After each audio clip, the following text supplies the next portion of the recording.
I was singing calypso and they said, "Yo, you want to represent for your junior calypso competition in the country?" I did that, and I shot to fame. And a guy came home to my house and said, "Do you want to open for the Mighty Sparrow and Lord Kitchener at Madison Square Garden?" Wow. At 9 years old, and I was like, Isn't that wild? I was like, "Yeah." I know your family was like, now hold on, we don't.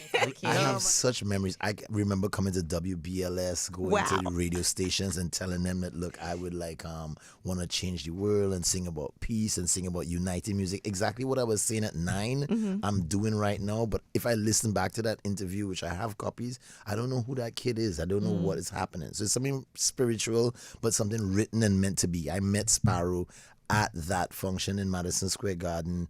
They held me up, and today I'm living in his footsteps and carrying on the baton. And literally held you up because you were. Yeah, they What a held me up. blessing.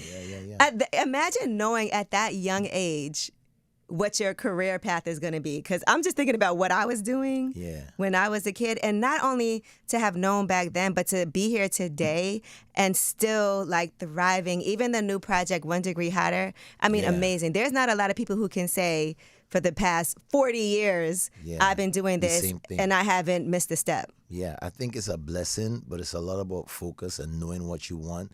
When I started off, I really was singing calypso with the Mighty Sparrow, and these guys are old guys, but I was young. I was 9 years old, so I'm looking around asking my parents, where are my peers? And when they took me to the club, they were listening to Buju Banton and Tainted Love, dun, dun, dun, dun, and lip syncing. They were lip syncing and dancing to New Edition and Belle Biv DeVoe. And when I started singing the calypso, none of them liked it. They were really pissed off at me for bringing calypso. So I said, and this was 11 years old, I went in the back and I said, what is happening? They don't like their own culture. Right. And then I realized it wasn't hip enough. It wasn't fresh enough. So I found my mission at 11 years old. I started to make soca music fresh.